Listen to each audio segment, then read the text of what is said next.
Now, of course, there are a lot of countries that are still very interested in joining Europe. And the one that is gaining the most international attention right now is Ukraine. It's a country of almost 50 million people.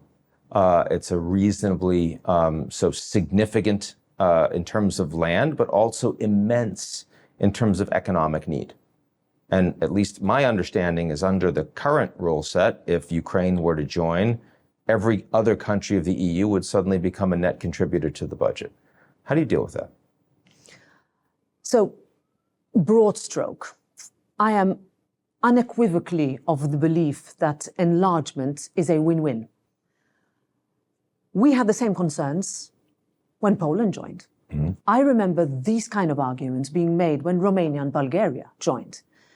Would we not agree today that the European Union and those countries are stronger and better because they joined? Oh, Poland's had one of the best trajectories in the past decades of any country in the world. Economic boom, but also the European Union has benefited from Poland being part. So I start with that. Now, is it easy? Of course not.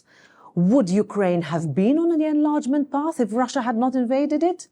I don't think so. No. Would it have been much more difficult to find the unanimity, like every single prime minister of every country saying, yes, I want you had 27 votes. You even had votes. Viktor Orban from Hungary. I have no idea how you got him, but you got him. Fair enough. Well, we like to say, the European Parliament actually took a position immediately, days after, and said, we would like Ukraine and Moldova to join the European Union. The message from Europe is clear. We will stand up. We will not look away when those fighting in the streets for our values face down Putin's massive war machine. We welcome, Mr. President, Ukraine's application for candidate status, and we will work towards that goal. Many people at the time said, oh my goodness, that's too early. Why would you say that? We're like, if we want to send the clearest of messages that our neighborhood, what is happening there, that Ukrainians are fighting for us, if we don't do that, where are we going to go? We can't rely on NATO alone. We have a defense union that is far away from being completed. We have still a lot to do. We have corruption inside. We have backsliding inside the European Union.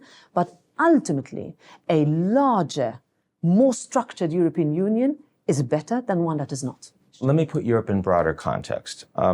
Conventional wisdom here in the States is that the Americans are the most powerful country in the world. They're just not sure how much they want to lead. The Chinese are becoming more powerful over time. The Indians are becoming more powerful over time. The Japanese are becoming less so, and the EU is becoming less so. I suspect you don't agree with that conventional wisdom, and I'd like you to tell me how Americans should think about the EU going forward. I don't disagree. We talk a lot about strategic autonomy. You come to Europe and you ask, what do you mean by strategic autonomy? You'll get 27 different replies. We're not yet coherent. We mentioned crisis before. Mm-hmm. We work well in crisis. When we're not in crisis, we get redivided, north-south, east-west. Who's in government? Who's in election mode? Who has a strong coalition? Who doesn't?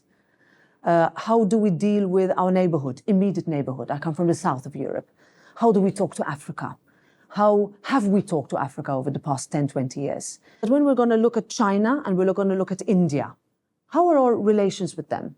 When we talk to our African partners, do we only talk to them about migration, that they need to take migrants from their own nationals back?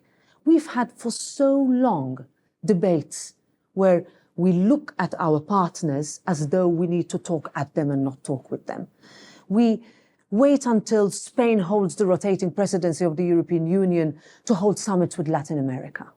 I mean, we talk about neighborhood policy and development as though they were completely isolated subjects from each other. That's what we've done for too long. And I think that inevitably, we've also weakened ourselves by being a cacophony of what we think we want.